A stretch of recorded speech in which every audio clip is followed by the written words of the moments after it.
Hello and welcome to the Famalam podcast. Today we are talking about simplicity, which is quite hilarious given the context of our recording because things feel really complicated right now with all sorts of things going on in life. Toby is in the midst of exam season, so he's not around, and Lizzie is trying to sort some things to do with her foot, so she's not around. So it's me and Daisy and Lucy talking about what it means to try to develop the spiritual practice of simplicity as a family. And I guess, we could just talk about the challenges of today, but simplicity is the opposite of complex. Why do you guys think that life is so complicated? Life is tough.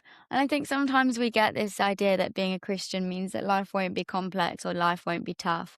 And I think sometimes I've struggled with that. But complexity, I was saying before that me and Lucy are the only ones in the family who don't have like a watch that tells us exactly when someone texts us, or as soon as you walk out the door, you're not just faced with your own complexities, but everyone else's complexities and your neighbour's complexities. And, I had some bin men walking outside at 6 a.m. this morning, so they woke me up. So my life's more complex because of them.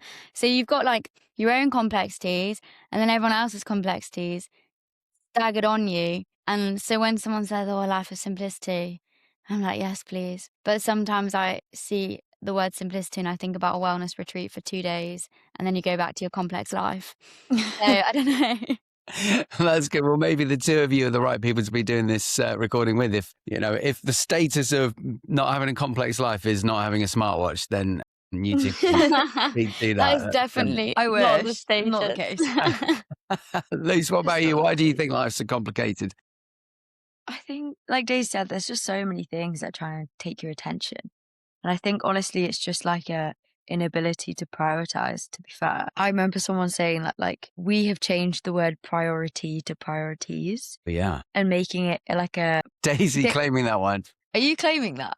I said that on this podcast. You did. Did you? It's not my fact. It's someone else's. I was like, there's no way. Like, no offense. But... Anyway, priority is meant to be one thing, and yet we turn it into so many things. Sometimes it's just life is a lot, but I think sometimes we almost overthink it or overcreate it to be more than it should be. It's also about capacity. Like, I think your capacity changes over seasons. And so, like, are you being honest with yourself about what your capacity is in this season? And I definitely know that my capacity is a lot smaller than it used to be. So I have to keep that in mind when I'm planning things or I'm doing things. And yeah. I was actually thinking about this morning as I was getting ready because I was looking at my books on my bookshelf and I think I've read 2 of them all the way through and there's maybe 10. And these are not just like these are books that I've taken to London to read. These aren't just like the books at home that are kind of like gathering with dust. And I think that's quite a good metaphor of like the fast-paced Western. This is quite a Western context, I think, podcast episode because we have so many things, as Lucy said, trying to grab our attention. And I know especially for me or for someone who's quite excited about all the fast-paced things or the things that are better or bigger. So I get halfway through a book and I'm like, this is just not as good as I want it to be. So I'm going to stop and put it there and then go for another book. But then I'm not finishing the book. I'm not being simple in the sense of making it whole. I'm just kind of got lots of incomplete things. And I think that creates complexity. Wow.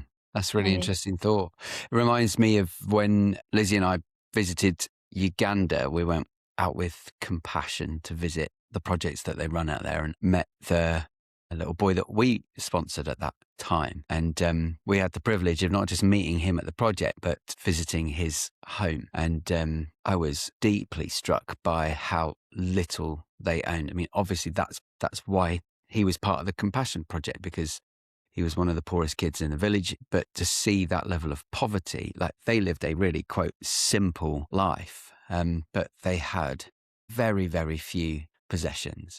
What they did have, they tried to make the most of. And so it's interesting, like Daisy, you're saying, well, we aspire to a simple life here in the West. But actually we've got so much stuff and we've got all the connection that we could ever want with anybody in terms of electronic devices and that kind of thing. But it does create a complex life. And I was thinking about when you've got kids too, and I don't know if you guys remember, but we used to have that a family planner of like, okay, each person and each day. So there's 5 people and 7 days, and trying to work out morning, afternoon, evening, who's doing what when. And when you're at school, okay, it's a bit more simple. But when you're not, suddenly everything just becomes complicated. And I think for families in particular, especially parents, when you're trying to hold the weight of complexity for the whole family, because the kids just want to crack on and do what it is that they're going to do, you as parent have to make that decision about what you say, what you're saying, Lucy, what you prioritize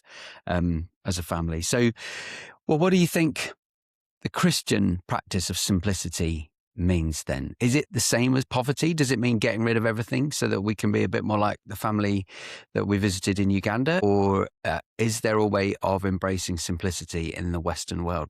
What do you think? I think we have a tendency to overindulge in the West, and comparison is the thief of joy. In the Bible, it says that. And I think we Actually, that compare. was Eleanor Roosevelt, but don't worry, Is it's it not the not in the Bible. Bible? No, What?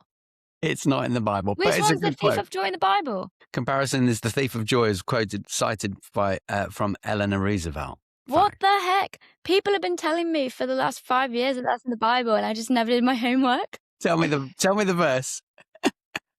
What? Well, Lucy, over to Newsflash. you. No, it's still a good point. It might not be biblical, but Yeah, go on, carry on. Comparison is the thief of joy, so that's good. I need to do some homework. I do read the Bible. I haven't actually ever read that verse, so yeah, it makes sense. Yeah, there you Anyway, go. There's a reason for that.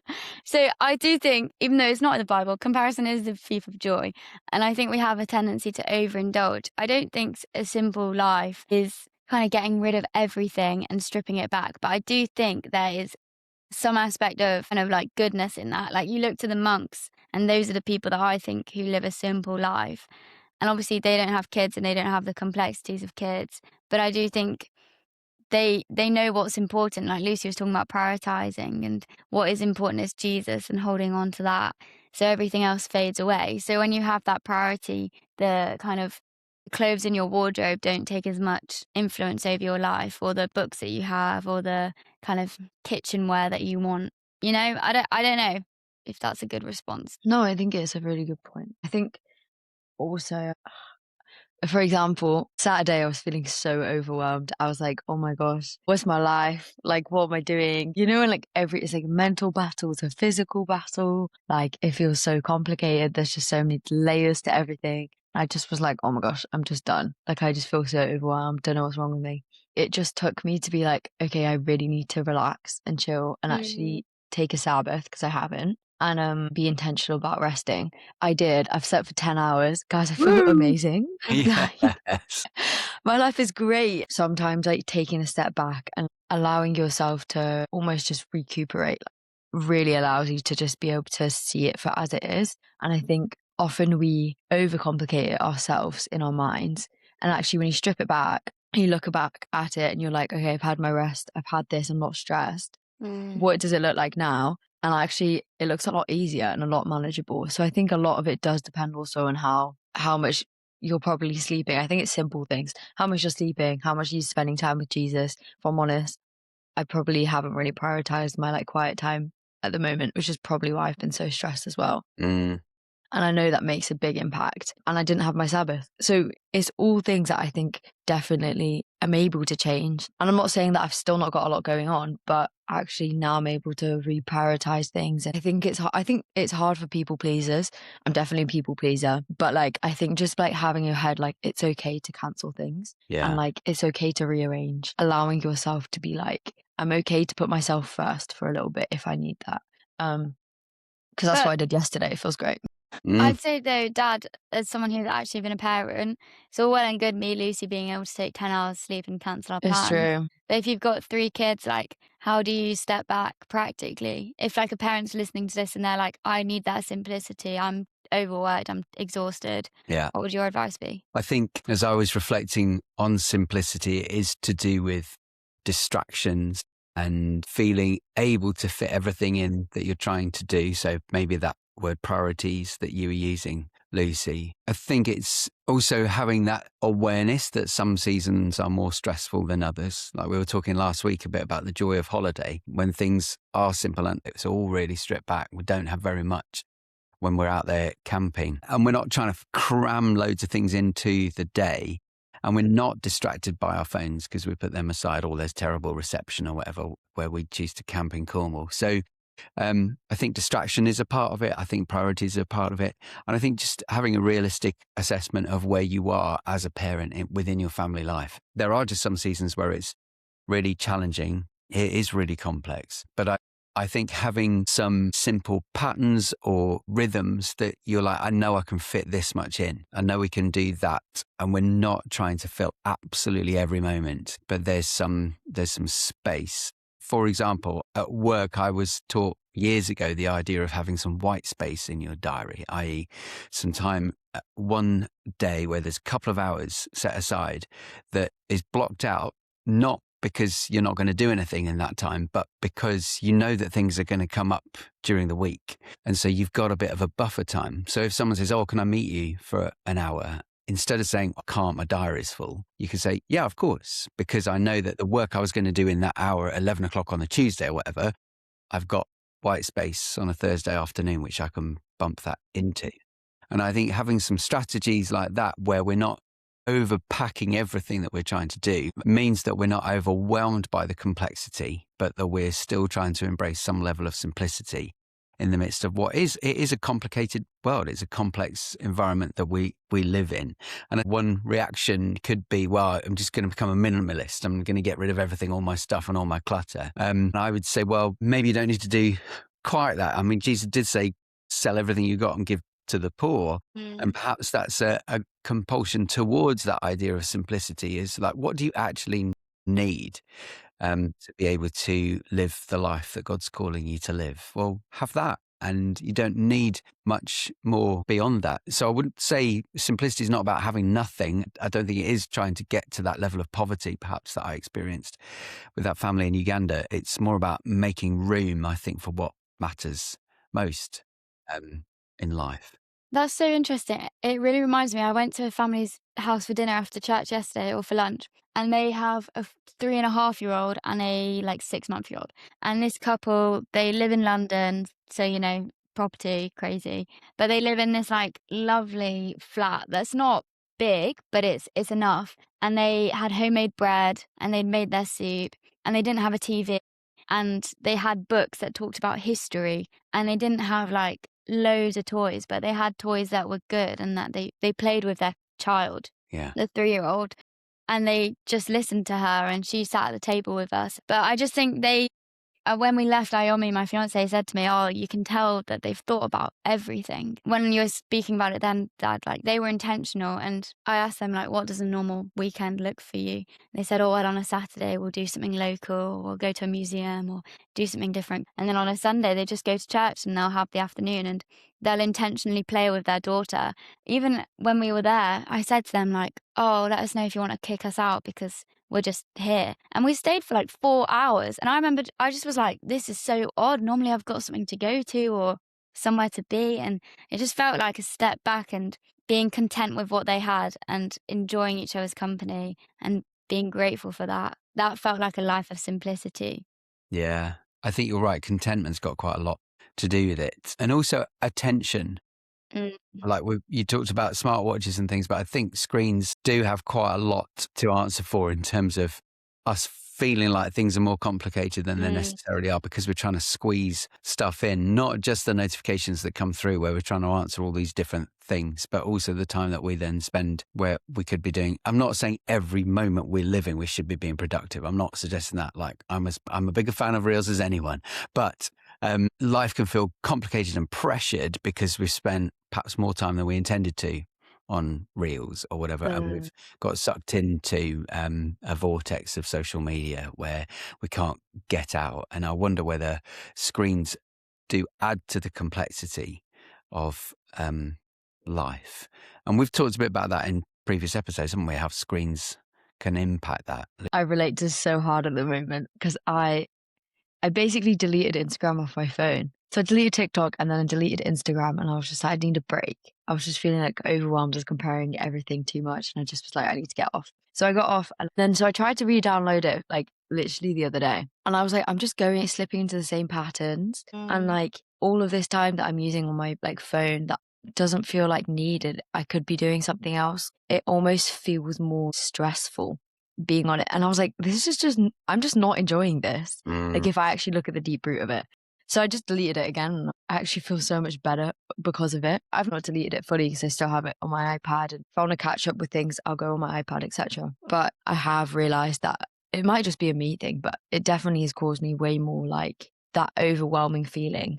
Definitely comes with like the whole social media thing, I think. But then what would you two say? You've lived through this as teenage girls. What would you say to parents who are like, well, that's really lovely, but effectively your presence on social media is currency at high school and college. So you can't just delete it, because then you're putting up a flag at school saying, hey, come bully me, I'm not on social media.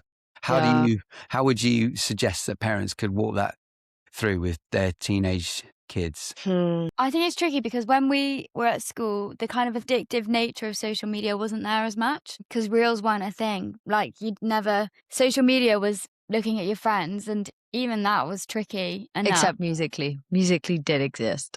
That was fun. Yeah. Yeah, but no one I don't remember people being like, oh, let's go on Musically for 2 hours and compare It's true, ourselves and yes. make Musicallys. I didn't have TikTok when I was at school, or at least it wasn't a big thing. And I think kids have it really hard these days with social media because you're not just comparing to your friends, but you're comparing to everyone else as well. And influencers whose lives seem amazing, and that's what they're paid to make their life look like, and it's not real life. But I'd say modeling is the most important thing. Like if you as a parent are on social media for 2 hours a day scrolling, or at the dinner table on your phone, or when you're watching TV, you're still on your phone, your kids are just going to see that and think that's okay and that's normal and good for you. So they'll do it. So I think being a good role model on your phone is the first step. I also think putting in healthy boundaries, because you can have social media and not be addicted to it. You just need healthy boundaries of it. Even if that means enforcing it and being the cruel, strict parent, I think it's worth it to protect your kid. Well, that's accountability, I guess, isn't it? Saying, all right, you can have half an hour and then it's done. Yeah. Maybe that's part of it, just putting in those boundaries for the ones that you love to try and protect them. I was wondering, what do you remember about us trying to embrace simplicity as a family? Or do you remember? Did we do this as a family? Is there anything that comes to mind for you? I don't remember ever talking about it, but we had the phone dock so that you didn't take your phone in your room. I think that was really important for simplicity, and also it protected us online at night. I'm very grateful for that. We also were encouraged to play and read a lot. We didn't just kind of sit in front of the TV on a Saturday morning all day. I think we were allowed an hour on a Saturday morning if we got up. But then we had to enjoy the rest of the day. And I think that's part of it as well. Simplicity is enjoying what you have and enjoying the gifts that God's given you. So we'd play with our own toys and do that. And you wouldn't just indulge in them. You'd get some new ones for your birthday, but it wasn't this crazy, loads of toys that were new every week. And I think you and Mum were quite good at trying to strip back things, especially when we went camping. It was you had your little drawstring bag of toys that Mum talked about last week, and you took that on holiday, and then that was it. Those were the toys you had, and you could play on the beach and make your own games. But I think we lived quite a simple childhood in that way. It's that whole thing of boredom, that when you're bored you actually become really creative. And I think people always talk about how now kids nowadays just don't get bored because they have so much at hand. And so actually I think I was getting bored, quote unquote, because I do remember getting bored a few times. Actually probably is the root for why we're creative. I do think boredom is not necessarily a bad thing. We're afraid to be bored, even as adults, to be fair. Sometimes when I rest and I'm what do I do now? And then you're just I'm being bored. Okay, now we can actually enjoy being bored. And what do we do now? And that's where ideas come, and kids have almost lost that. So if your kids are complaining about being bored, then embrace it. Encourage them to do crazy things. Boredom can be a good thing. Mum used to say, because we'd be like, Mum, I'm bored, can we watch TV? And Mum would be like, oh, if you're bored, you can help me with the cleaning. That's so kind of you. And you'd be like, no, I'm actually having so much fun. I love my toys. And then you like run upstairs before she can give you like a broom. Yeah. I mean, I also remember Mum being very good at purging. I would keep things because of sentimental reasons, and Mum would be like, yeah, but do we actually use it? Do we need it? Have you touched it in the last 6 months or 12 months? And if not, why do we have it? And I think having that ability to realize that was a real gift then, and it was really useful and we appreciated it. It's not a gift now. It's actually just taking up space. And for me, I don't know about you, but if I see something and I'm like downstairs, I've got some old tech that I know I need to sell that on eBay. And it's honestly been sitting there since Christmas. And I just see this basket full of tech that I haven't done anything with. And it's another thing to go, I haven't done that yet.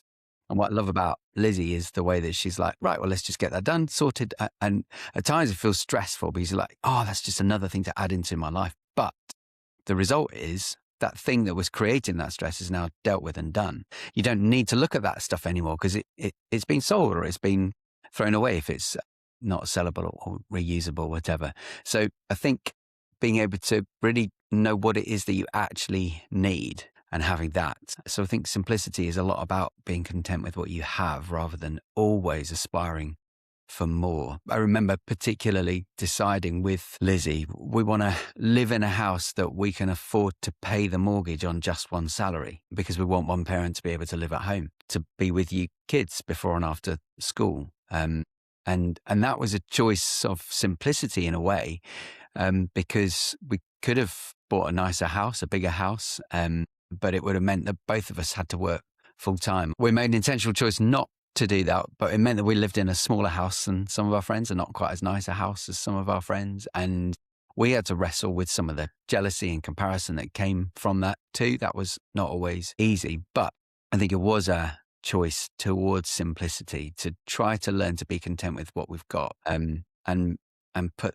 relationship, I guess, first. And I know not everybody can make that decision, but that was the decision that we tried to make. And on reflection, I think it fits within this theme of simplicity, of contentment, of having what you need rather than everything that you want and making good with that. And I guess all of these conversations reminding me of St. Augustine's teaching about how we order our loves.